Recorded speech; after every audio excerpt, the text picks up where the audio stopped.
zero-party data collection is overlooked by most DTC marketers. And it's a shame because being able to collect and leverage zero-party data really allows our clients and brands that actually think about it and collect zero-party data to create marketing materials and marketing strategies that actually resonate with your audience, right?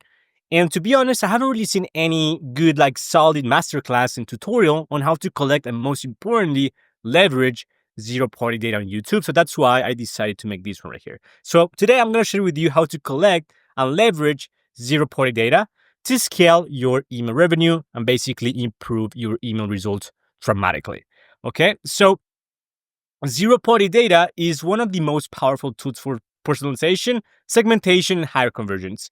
But most brands don't collect it or use it correctly. To be honest, 90% of brands don't even collect it, right? Here's how to harness ZPD, so zero-party data, to maximize email revenue. And by the way, zero-party data is personal information that is willingly and deliberately shared by the customer. First, this is very different from the other types of data you can actually collect, right? So yeah, this is the agenda today. First, I'm going to talk about what's zero-party data. Second, why is it important? Third, what pieces of information you can actually collect. Fourth, how to collect them. And then how to use them profitably, all right? So what's zero-party data? Zero-party data is data that customers willingly share with you. Unlike first-party data, for example, behavior tracking, or third-party data, external sources, zero-party data comes directly from customers. So examples of zero-party data: quiz responses, survey answers, pop-up form selections, preference center inputs. And in this video right here, I'm gonna basically focus on the pop-ups, right? Since zero-party data is voluntarily shared, it is more accurate, of course, and valuable than tracked data. So some examples here at the pop-up level. You've got 20% cashback on your first order. What scientifically proven benefit of creatine are you most interested in? And then when people select this, they get tagged, and then you can tailor the email strategy accordingly, right? Same with this example right here. We've got 20% off to claim your discount. Share with us your diet lifestyle, right? Multiple options. You've got 10% off. Tell us what's your goal: better hair, skin, nails, slimming down, etc., etc. You've got 15% off to claim. Tell us what more about what you struggle with. Getting to sleep, staying asleep, both. And then again, people get tagged with this when they select an option. And then let's say, for example, this is one of the most common use cases. You can tailor your welcome series accordingly. So you can create copy that resonates more with what that actually selected here, chose here, right? The option they selected. Or, for example, the products you showed can be more tailored towards what their goal is, right? So very, very powerful, extremely important to collect. Now, why is zero-party data so important? Zero-party data enables hyper-personalization by revealing customer pain points, motivations, and preferences. With this data, you can craft emails and marketing strategies that truly resonate instead of sending generic blasts, generic emails, right? Which is like what most people do in this space. You see, email pop-up signups don't equal revenue.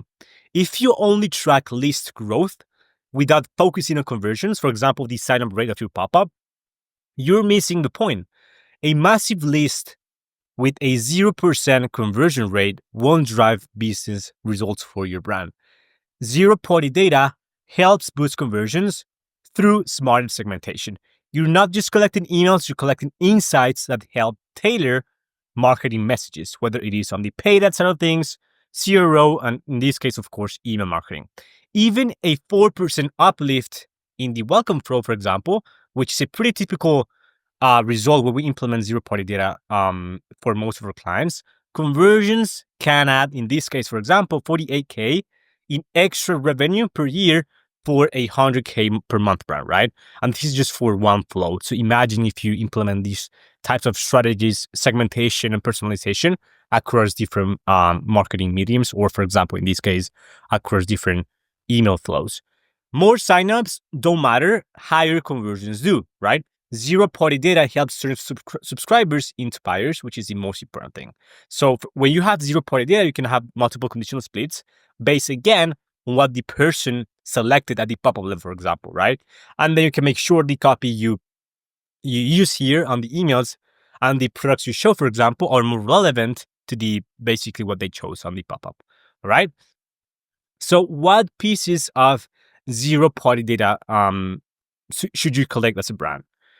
The best zero party data questions are simple yet powerful. I mean, in our experience, these two work really well. What's your biggest goal right now? And the second one is what's most important to you when choosing our create team, for example, right? Why this works? Because that way you can have some personalized follow-ups. You can tailor email sequences based on responses, deeper segmentation, understand whether a customer values price, quality, sustainability, or other factors, really important. And then also more relevant product recommendations. So suggest read right items based on customer priorities, what I mentioned before as well. So some examples here.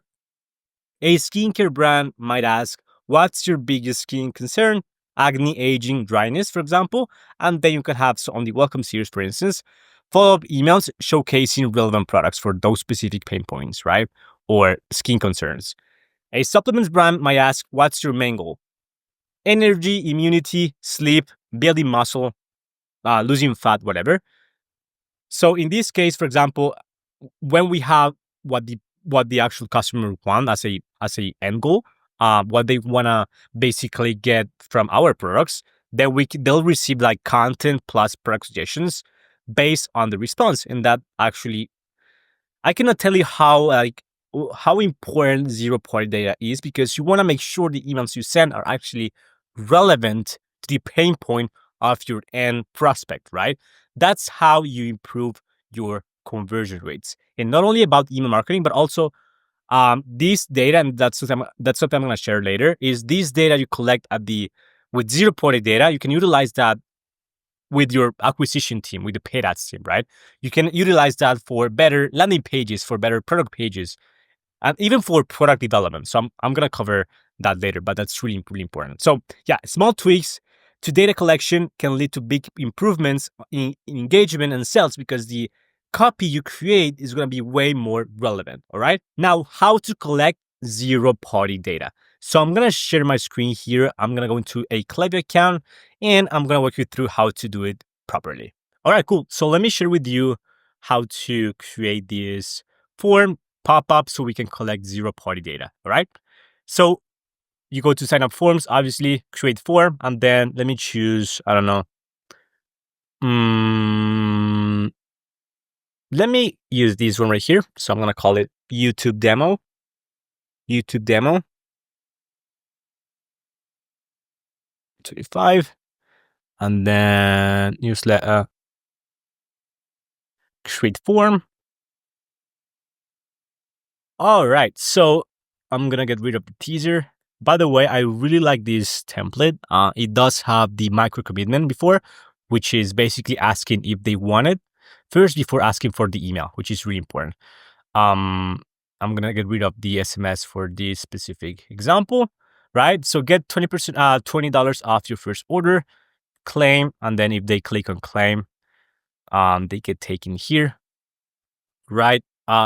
Typically with zero party data collection, you can either do it before asking for the email or once they've given us the email. Honestly, this is not black or white. Test it, see what works best for your specific brand. In this case, I'm gonna do it once they've given us their email, right? So let's say this is a skincare brand, right? Of course, it doesn't look like a skincare brand, but who cares? And I'm not gonna dive into like the different design elements. I'm just gonna show you exactly how to collect zero party data here. So, yeah, what's your biggest? So this is the step right after they've given us their email, right? So what's your biggest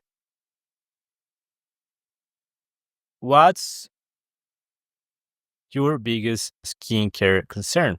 And I'm taking the example from the presentation, right? So let me get rid of this here. Get rid of this button. Well, not button, that text. Yeah, let me have some space here.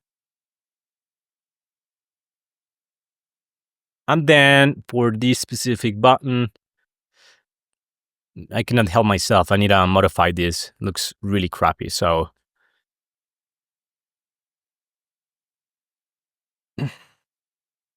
okay, better. Um, let's say this submit for add property. So let me change the text here. So get treat, for example, dryness being one option, right? Dryness. And then I'm going to add a new property. So since we don't have it yet, I'm going to call it skin concern, and then call it dryness, right? So that way, if they click here, they basically get tagged with this profile property, which is skincare concern, dryness. And I'm going to show you exactly what to do with this at the welcome series level as well. I'm going to do just a couple of examples here. So let's add another button here, which I'm going to call it dryness, submit form. Since we haven't really used this property, then it doesn't show up here. But let's make sure we use the same property on both. So the same like profile property, right? In this case, it's going to be oily skin. Oily skin here. All right. And let's just make sure, just for the sake of this video, that we have the same like branding. Oh, oily skin. What color is this? Just for this, because yeah, I need to make sure this looks the same. Otherwise, I might get crazy here. But yeah, oily skin. That's the height here of this, 57. Let's use 57 as well. So yeah, dryness, oily skin. So micro commitment step here, get $20 off your first order, claim $20 off, no thanks. Email opt-in here. And then here we've got the different zero-party data collection options. Do as many as you want. Obviously, I wouldn't go more than 2 to 3 questions. And also, I would actually use as fewer questions as possible per question, as fewer options, per question as possible. We don't want to overwhelm people with options. And we just want to make sure we actually collect the most relevant info so we can make sure like we tailor for example, in this case, I'm going to show you right now, we tailor the welcome series accordingly. All right. So let me show you how to basically utilize this info at the welcome series level. All right, so this is a dummy welcome series I just created. Let's say this is your welcome series. Obviously, you need to have a conditional split, right? Where we'll have a condition based on the profile property of the person going through this specific welcome series. Now, for this specific example, since no one is tagged with the new profile property we just created for the pop-up, then it's not going to show up. So make sure that before doing this, you basically add yourself in with the profile property, right? Skin concern in this case that we use. So you should go here, properties about someone, and then in this case, we actually use this one, right, at the pop-up level. But in this case, it's not popping up because there's no one tagged with this one. But let's say for the sake of this one, that's one, and then equals, and then dryness or oily skin, right? And then you can tailor the welcome series accordingly. Of course, most likely you have multiple options here based on how many questions you have, how many options you have as well. But this is how you actually collect zero-party data at the pop-up level, which is really, really powerful. And then how you can utilize it on your in-marketing strategy, right? All right, so let's dive into how to use zero-party data profitably. I just covered at the welcome series level, but there are other things you can definitely do with that data. Yeah, as I mentioned before, email marketing, flows and campaigns, the welcome series, like I just did. Personalized product recommendations, pain point benefits, benefits feature based on zero-party data. Objection handling, so address pain points uncovered through zero-party data. Advanced segmentation, of course, you can also create segments based on those profile properties, for example. So send tailored offers based on preferences. Another thing is your acquisition team, right? Paid ads and creatives. Use zero-party data insights to create stronger ad hooks. Really important.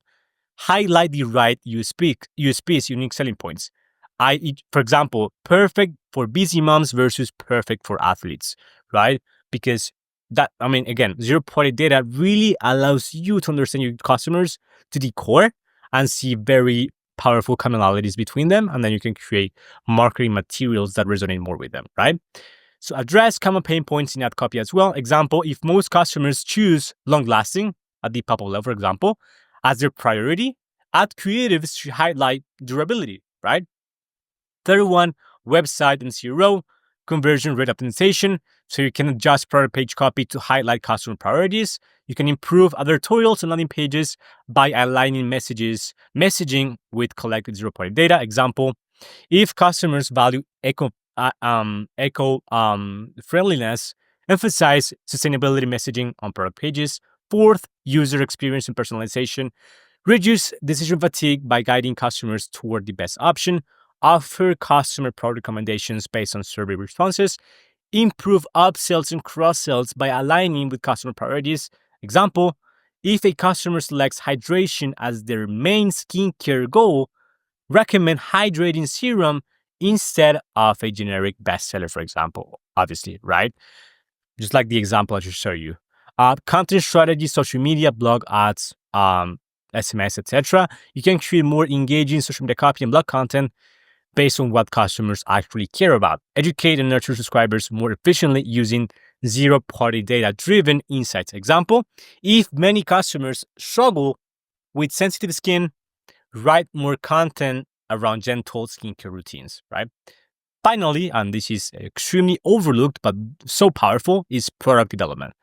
Align new product launches with customer preferences and market trends. Identify gaps in the product line based on common requests. Example, if enough customers indicate lack of fragrance-free options as a concern, you now have a data-backed reason to develop one. Really simple and really powerful as well, as I mentioned before. So, final thoughts here. Zero-party data is a goldmine for e-commerce brands. When used correctly, it transforms email marketing and other marketing mediums, to be honest, from generic to highly personalized. Like personalized where it actually matters, right? So stop focusing on vanity metrics like signups, start using zero-party data to increase conversions and drive more revenue, and leverage zero-party data across emails, ads, SEO, and product strategy. So basically, just to recap here, collect data the right way, segment and personalize messaging, and use it across multiple marketing channels. If you're not using zero-party data, you're leaving a lot of money on the table. I can guarantee you that. All right. So yeah, that's pretty much for this video right here. Thank you so much for watching. If you found value in it, please don't forget to drop a like and a comment. It really helps with the YouTube algorithm. Also, feel free to sign up to my newsletter. I'm going to start sending newsletters every single week, around 3 times a week. So I'm going to show you a bunch of stuff in there that we actually implement at the agency with our clients and just behind the scenes type stuff. All right. If you're running also an e-commerce brand doing over 50K per month right now, and you want a high performing email marketing team that actually guarantees results with a lot of social proof, then feel free to reach out to me. A link to my scheduler is going to be in the description box below. So feel free to go in there and book it down the road for you. So yeah, with that being said, thank you so much for watching. I'll see you in the next one. Bye-bye.